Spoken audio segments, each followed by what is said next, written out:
અમે લેખિત 04 ના વિદ્યાર્થીઓ ડોક્ટર ભીમરાવ સાહેબ આંબેડકર વિશે માહિતી રહ્યા છે। આજે હું એવા મહાન વ્યક્તિ વિશે બોલવા જઈ રહ્યો છું જેમણે પોતાના વિચારો અને સંઘર્ષ લાખો લોકોના જીવનમાં પ્રકાશ ફેલાવ્યો છે। ડોક્ટર ભીમરાવ સાહેબ આંબેડકર। ડોક્ટર ભીમરાવ સાહેબ આંબેડકરનો જન્મ એક ગરીબ અને વંચિત પરિવારમાં થયો હતો। બાળપણથી જ તેમને જાતિભેદ અને અપમાનોનો સામનો કરવો પડ્યો, પરંતુ તેમણે ક્યારેય હાર માની નથી। તેમણે માન્યું કે શિક્ષણ અને સૌથી મોટું શસ્ત્ર છે જેનાથી સમાજ બદલી શકાય। ઉચ્ચ શિક્ષણ મેળવીને તેઓ ભારતના મહાન કાનૂની સિદ્ધાંત બન્યા। તેમણે ભારતનું સંવિધાન રચ્યું જે દરેક નાગરિકે સમાન અધિકાર આપે છે, જાતિ, ધર્મ, લિંગ કે ગરીબી વગેરે। ડોક્ટર આંબેડકર હંમેશા કહેતા, શિક્ષિત બનો અને સંગઠિત બનો અને સંઘર્ષ કરો। આ માત્ર વાક્ય નથી, પરંતુ જીવન જીવવાની દિશા છે। તેમણે આપણે શીખ્યું કે સાચી આઝાદી ત્યારે મળે છે જ્યારે દરેક વ્યક્તિ સમાનતા અને સ્વતંત્ર અને સારું મળે। તેઓ માત્ર એક વ્યક્તિ નહોતા, તેઓ એક વિચાર અને ક્રાંતિ હતા। જ્યારે આપણે ફરજ છે એમના વિચારો જીવનમાં ઉતારીને શિક્ષણ મહત્વ આપીને અને ન્યાય, સમાજ અને અવાજ ઉઠાવે। અંતમાં હું એટલું જ કહીશ કે ડોક્ટર માત્ર ઇતિહાસ નથી, તેઓ આપણું ભવિષ્ય છે। ડોક્ટર આંબેડકર જીવનમાં આપણે શીખવે છે કે પરિસ્થિતિ કેટલી પણ કઠિન હોય, જો વિચાર મજબૂત હોય તો ઇતિહાસ બદલાઈ શકે છે। બાળપણમાં તેમને પાણી પીવા માટે સંઘર્ષ કરવો પડ્યો, છતાં તેમણે શિક્ષણને ક્યારેય છોડવું નહીં। તેમણે વિશ્વના મહાન વિશ્વવિદ્યાલયોમાં અભ્યાસ કર્યા અને ભારતને એક એવો સંવિધાન ગેરંટી છે। આ સંવિધાન માત્ર કાયદાનો ધોરણ નથી, પરંતુ ગરીબ અને વંચિત લોકો માટે આશાની કિરણ છે। માનવની પ્રગતિ શિક્ષણની થાય છે। આથી આજે આપણે સૌથી મોટું કર્તવ્ય છે ભણો, વિચારો અને અન્યાય સામે અવાજ ઉઠાવો। મિત્રો, ડોક્ટર આંબેડકર માત્ર ભૂતકાળના નેતા નથી, તેઓ આજના અને આવનારા ભારતના માર્ગદર્શન છે। ચાલો આપણે સૌ મળીને તેમના વિચારોને જીવનમાં ઉતારી શકશું। જય હિન્દ, જય ભારત।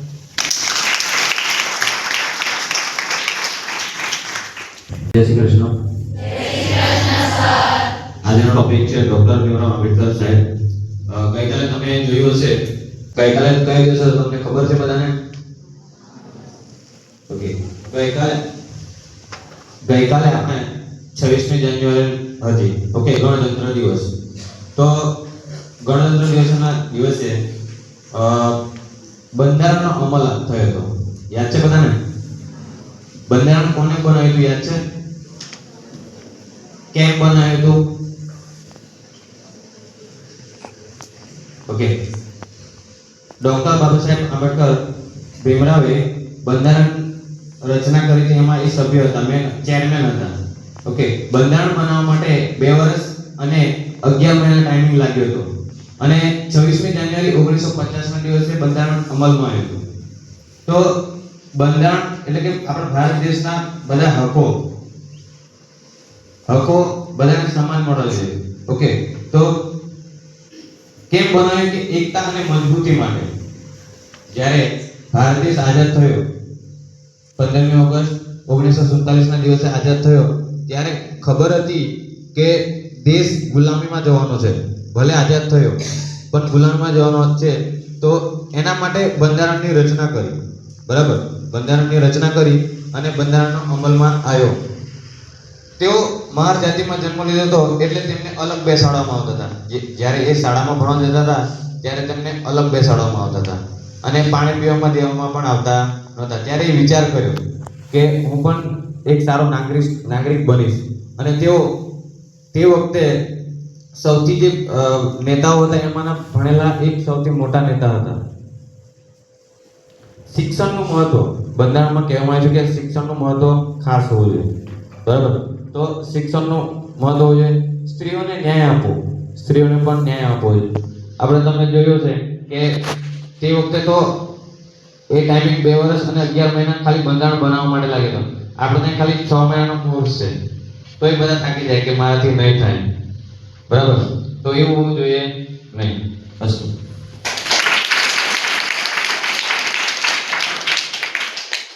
જય શ્રી કૃષ્ણ। આજે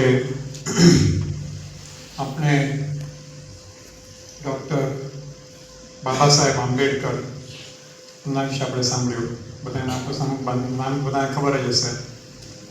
અને આપણું જે ભારતનું બંધારણ છે એમનું ઘડતર કરવામાં એનો ઘણો મોટો ભાગ હતો કે જેનાથી આપણા બધા નાગરિકોએ આપણે દેશની અંદર કેવી રીતે રહેવું જોઈએ, કેવી રીતે આપણે શિસ્તતા રાખવી જોઈએ, કયા કયા હકો બધાને મળવા જોઈએ, બધાના વિશે બધું વર્ણન થયું છે. ઘણું મોટું બંધારણ છે, ઘણા કાનૂન, હજારો કાનૂનનું બંધારણ છે. એમાં આપણે 3 વસ્તુ બાબા સાહેબ કહેતા હતા કે શિક્ષિત બનો, પછી બીજું શું કીધું? સંગઠિત બનો,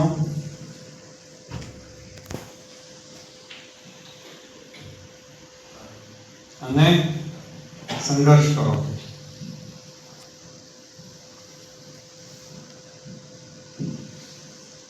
શિક્ષિત આપણે જ્યારે 1950માં જ્યારે આપણે સ્વાતંત્ર્ય આપણને મળ્યું હતું, જ્યારે બંધારણ બની રહ્યું હતું, ત્યારે ભારતમાં કેટલા લોકો શિક્ષિત હતા જેને વાંચતા લખતા આવડતું હતું? તમને કોઈને ખબર છે? કેટલા ટકા લોકો? 100માં કેટલા લોકોને આવડતું હતું ભણતા વાંચતા લખતા?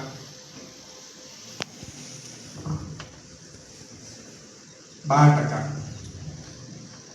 એટલે 100માં ખાલી 12 લોકોને ખાલી ભણતા લખતા વાંચતા આવડતું હતું અને બાકીના 88 જણા અભણ હતા.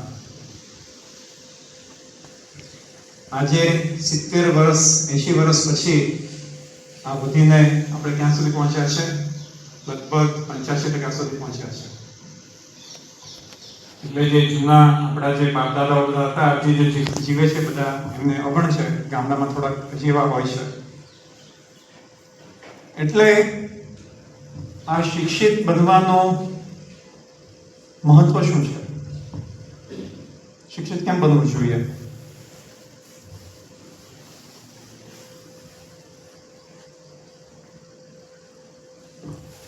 શિક્ષિત કેમ બનવું જોઈએ કે આપણે ભણવાની જરૂર નથી?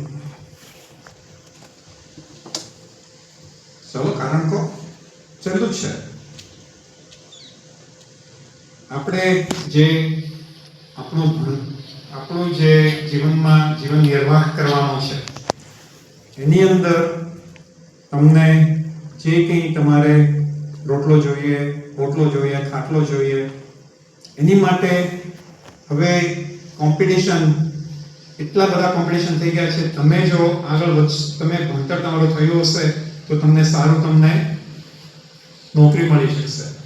એટલે ભણતરની એક મોટી જરૂરિયાત એ છે કે ભણતર ના હોય તો ફક્ત આપણે મજૂર જ થઈને રહેવું પડે. બરાબર? એક તો તમારું જીવન નિર્વાહ માટે ભણતર અગત્યનું છે. એટલે જીવન નિર્વાહ માટે એક જરૂર છે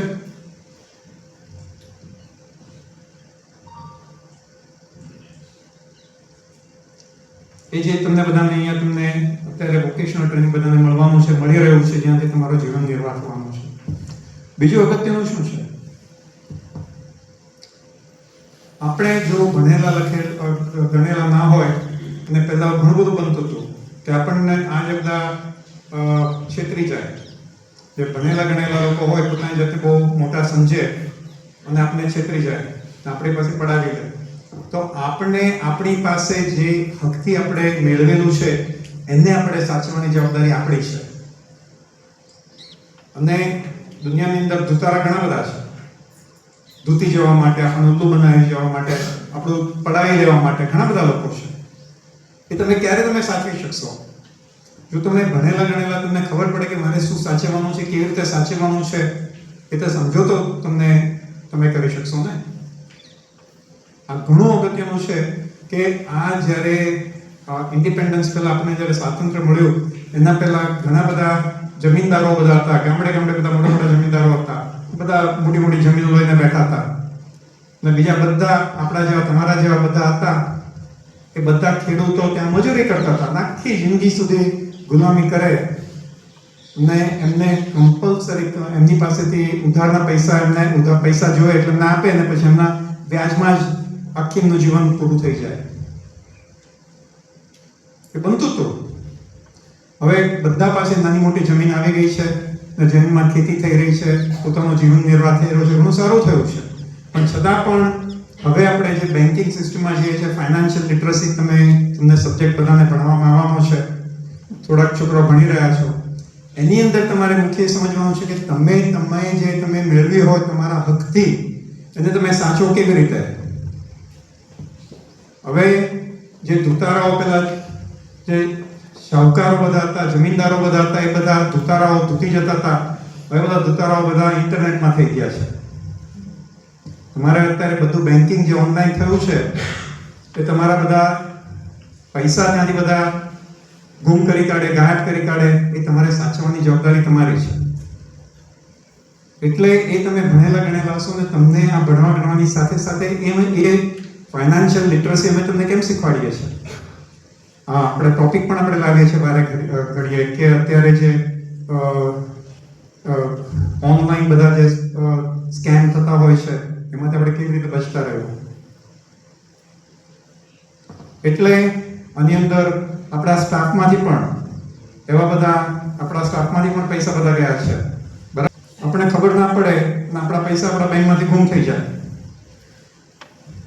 એટલે તમે બધાએ આ જે શિક્ષણ જે છે, શિક્ષિત બનો. અહીંયા તમે ધ્યાન રાખો, તમને જે કંઈ શીખવાડે છે પ્રશ્ન પૂછો.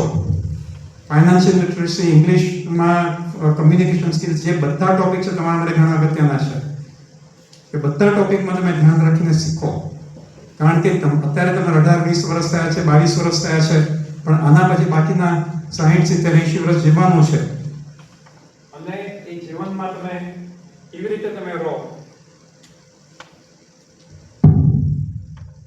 એટલે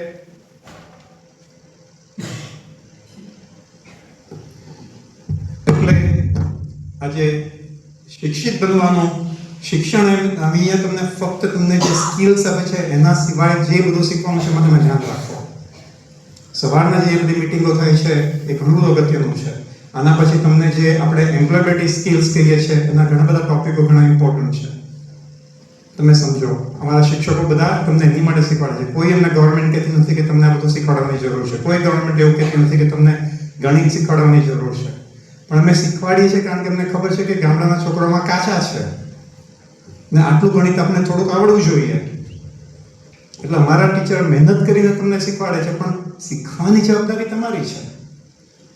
બરાબર ને શીખશો તો તમને કોઈ છિતરી નહીં જાય. આ બધી વસ્તુની તમને જરૂર પડવાની છે જીવનમાં. તમે કેવી રીતે ઊભા રહી શકો તમારા બે પગે, એની અમે તમને અહીંયા ઘડતર કરીએ છીએ. આ 4-5-6 મહિનાનો નાનો કોર્સ, નાનો સમય છે, પણ એની અંદર તમારે જેટલું બને એટલું બધું તમારે લઈને તમારા પગ પર તૈયાર થવાનું છે. બરાબર, એટલે આ શિક્ષિત બનો અગત્યનું છે. સંગઠિત બનો. આપણે બધા હળી મળીને રહેવાનું છે, એકબીજાને સપોર્ટ કરવાનો છે, એકબીજાને મદદ કરવાની છે. ઘાસનું એક તણખલું હોય એને લઈને આપણે તરત તોડી કાઢીએ, પણ એ જ ઘાસને તમે 10, 15, 20, 25 ઘાસને ભેગા કરીને તમે એને આળ આપો, પછી તમે તોડવાનો પ્રયત્ન કરો, ના તૂટે. દોરડું ના તૂટે, પણ દોરડામાંથી એક ધાગો તમે કાઢો તો તૂટી જાય. અંગ્રેજો આપણા પર જે ચઢાઈ કરીને જીતી ગયા હતા, આટલા 500, 700, 1000 અંગ્રેજો આવ્યા હતા, આટલા બધા ભારત દેશને ગુલામ બનાવ્યા હતા. કેવી રીતે બનાવ્યા હતા? કારણ કે આપણે બધા સંગઠિત નહોતા. એટલે આપણે સંગઠનમાં રહીએ. સંગઠિત બનવાનું ઘણું અગત્યનું છે. સંઘર્ષ કરો છે એની સાથે બીજું લખીશ કે આનંદમાં રહીને.